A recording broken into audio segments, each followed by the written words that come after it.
দেশের সকল বেসরকারি শিক্ষা প্রতিষ্ঠানের এমপিওভুক্ত শিক্ষকদের উৎসব ভাতা বোনাস বাড়ানো হয়েছে। এতদিন তাঁরা মূল বেতনের 25% বোনাস পেতেন, এখন পাবেন 50%। স্কুল, কলেজ, মাদ্রাসা ও কারিগরি প্রতিষ্ঠানের এমপিওভুক্ত শিক্ষকেরা আসন্ন ঈদুল আজহার আগেই বাড়তি বোনাস পাবেন। এটা তো মহা খুশির কথা, কিন্তু প্রশ্ন হল সাম্যতা কোথায়? কেউ খাবে কেউ খাবে না, তা হবে না। তাই দেশবাসীর উদ্দেশ্যে এই ইউটিউব চ্যানেলের পক্ষ থেকে অনুরোধ হচ্ছে, ডক্টর ইউনূস সরকারের উপর আর চাপ সৃষ্টি করা ঠিক হবে না, কারণ আগামী 5 বছর ক্ষমতায় ডক্টর ইউনূস যেন থাকে, সেজন্য আর কোনো আন্দোলন করেন না। যদি ডক্টর ইউনূস ক্ষমতায় থাকে এবং তার সাথে তারেক রহমান প্রধানমন্ত্রী হয়েই আগামী 5 বছর ক্ষমতায় থাকলে 5 বছর পরে আপনারা পাবেন 100% বোনাস। চিন্তা করছেন আর কি চান আপনি আপনার?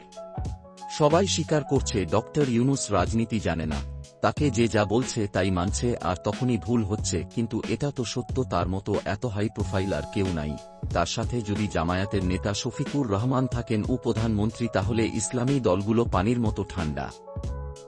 সবাই সবার মতো উজ্জ্বল আলোর পথ দেখতে পাচ্ছেন। কিন্তু আপনারা আরেকটু চিন্তা করেন তো, বা আপনি আপনাদের বিবেকের কাছে প্রশ্ন করেন তো, দেশে গত 2000 সালে শিক্ষা বোর্ড টাকার ঘুষ নিয়ে কলেজগুলো পাঠদান অনুমতি দিয়েছে, কিন্তু এখনও তাদের কলেজ এমপিও হয় নাই। যেখানে কাজ করছে প্রায় 3000 মানুষ, সেই প্রতিষ্ঠানগুলোতে ঠিকই প্রতি বছর ভালো ছাত্র সংখ্যা ভর্তি করছে, ভালোর মানের লেখাপড়া করানো হইতেছে, সাথে যথেষ্ট ভালো রেজাল্ট করছে ছাত্ররা। তারা কলেজ থেকে বের হয়ে দেশের বিভিন্ন বিশ্ববিদ্যালয়ে পড়ার সুযোগ পাচ্ছে, কিন্তু যেসব কলেজগুলো এখনও এমপিও ভুক্ত হয় নাই, আজ তাদের কি দুরবস্থা! আপনার আজ 25% থেকে 50% উৎসব ভাতা পাবেন, আর যে কলেজগুলো এমপিওই হয় নাই তারা মুখে কচু দিয়ে ফকিরের মতো রাস্তায় ঘুরছে, পড়ছে আর মরছে বিনা চিকিৎসায়। এবং সেই সব কলেজগুলোর শিক্ষকরা আর 2-1 বছর পরে অবসরে যাবে। তারা কি মানুষ নাকি তারা অমানুষ? কোন জন্তু জানোয়ার? তাদের কি বেতন পাওয়ার অধিকার নাই? তারা কি দেশের নাগরিক না? পাশাপাশি লক্ষ্য করেন সেই কলেজের প্রিন্সিপালের কিন্তু ইনকাম ঠিকই আছে তার নিজের কলেজ থেকে। তিনি সরকারি এ ভাতা সে ভাতা উপজেলা থেকে পাচ্ছে, অনুদান। তারা সংসার চালাচ্ছে আলিশান শান সৈকতে, তার ছেলে মেয়েদের লেখাপড়া করাইতেছে ইংলিশ মিডিয়ামে, কিন্তু তার অধীনস্থ শিক্ষকরা সারা জীবন নিজেরা না খেয়ে কতই না কষ্ট করে সংসার চালাইতেছে। সন্তানেরা ঠিকমতো মানুষ হচ্ছে না, কারো আবার সংসারই ভেঙে গেছে, বাবার ইনকাম ঠিকমতো নাই তাই। অথচ তারা শিক্ষকরা ও কিন্তু MA-M.Com, MSc পাস। তারা কি উপদেষ্টা আসিফ, নাহিদ, মাহফুজের চাইতে কম শিক্ষিত? মোটেও কম নয়। তাহলে তাদের কলেজগুলো কেন গত 20 বছর এমপি হচ্ছে না? মানলাম শেখ কাঁঠালরানী লীগ বদমায়েশ, তার দুনিয়াতে যার ঠাঁই হয় নাই তার পরকালেও ঠাঁই হবে না। তিনি এমপিও করল না, আসলে কি তাই ঠিক? তা কিন্তু না। আসল নাটক হলে সেই এলাকার এমপির সাথে ওই প্রিন্সিপালের সমস্যা, বা শেখ লীগের দোষ নাই, সব দোষ উক্ত এলাকার এমপিদের। আর সবচেয়ে বড় দোষ কলেজের যে ম্যানেজিং কমিটি আছে তার কারসাজি।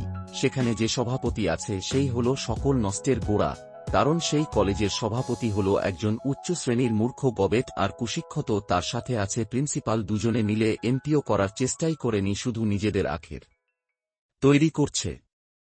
তারা স্টাফের কাছে এমপিও করাবে বলে টাকা নিয়েছে গত 15 বছরে 45 বার। আবার তারাই এখন বিএনপির ছত্র ছায়ায় যথারীতি তবিয়তে ঘুরে বেড়াচ্ছে সকলের সামনে। কলেজের শিক্ষকরাও তাদের বিরুদ্ধে কোনো মামলাও করছে না, ওদিকে ছাত্র বা অভিভাবকেরা। যা হোক, এবার অন্য প্রসঙ্গে আসি। ভিডিওটি একটু বড় হচ্ছে, কষ্ট করে দেখে শেষ পর্যন্ত দেখবেন এবং অবশ্যই শেয়ার করতে মিস করবেন না, কারণ একটা শেয়ারের ফলে যদি আপনি একটা পরিবারের রুটি রুজির ব্যবস্থা করে দিতে পারেন, এর চাইতে শান্তি আর অন্য কিছু আসে না। আর চ্যানেলটি সাবস্ক্রাইব করুন দয়া করে। যা হোক, নারীরা নারী সংস্কারের ক্ষেত্রে দেশের আলেম সমাজ তাদের কুসংস্কার এর ভাবনা থেকে নারী সংস্কারের নতুন নীতিকে মানতে পারছে না। এদিকে মেয়েরা রাস্তায় তাদের অধিকার আদায়ের জন্য আন্দোলন করছে। তারা বলছে, চেয়েছিলাম হিস্সা হয়ে গেলাম বেশ্যা। এই মানসিকতা থেকে কেন মেয়েরা বদলাতে পারছে না? আর কেনই বা ইসলামী দলগুলোর মানসিকতা বদলাতে পারছে না? কেন নারীর ফুটবল খেলা বন্ধ করা হচ্ছে? তাদের অধিকার আদায়ে এক বাধা কেন করতে হবে? হুজুরের এবং সকলের ঘরেই তো মা বোন আছে, সেই আইন তো আপনার মা বোনেরাই ভোগ করবে, তাহলে এত রেসারেসি কেন? যা হোক, মূল আলোচনায় ফিরি। আজ সোমবার অর্থ মন্ত্রণালয়ের অর্থ বিভাগ 4টি শর্ত জুড়ে দিয়ে এমপিওভুক্ত শিক্ষকদের বোনাস বাড়িয়েছে। এসব প্রতিষ্ঠানের কর্মচারীদের বোনাস নতুন করে বাড়ানো হয়নি। তাঁরা মূল বেতনের 50% বোনাস আগে থেকেই পেয়ে আসছেন।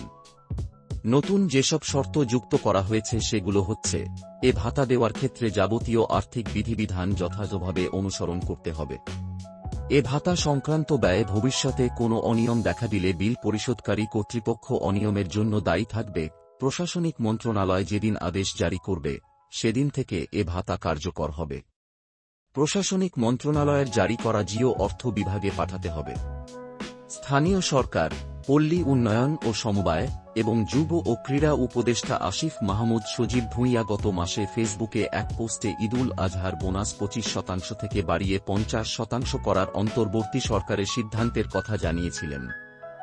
তার আগে গত 5 মার্চ শিক্ষা উপদেষ্টার দায়িত্ব ছাড়ার দিন পরিকল্পনা উপদেষ্টা অধ্যাপক ওয়াহিদ উদ্দিন মাহমুদ অবশ্য জানিয়েছিলেন, এমপিওভুক্ত বেসরকারি শিক্ষক কর্মচারীদের জন্য উৎসব ভাতা, বাড়ি ভাড়া, চিকিৎসা ভাতা এবং বিনোদন ভাতা বাড়ানো হচ্ছে। সারা দেশে এমপিওভুক্ত শিক্ষক কর্মচারী আছেন প্রায় 5 লাখ। তাঁরা সরকার থেকে বেতনের মূল অংশ এবং কিছু ভাতা পান।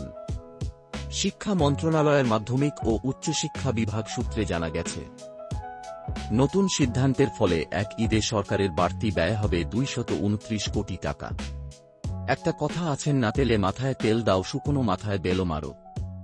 আমরা দেশবাসী আশাবাদী বিএনপি এবার ক্ষমায় আসছে। ওই সব কলেজগুলো এমপিও হবে।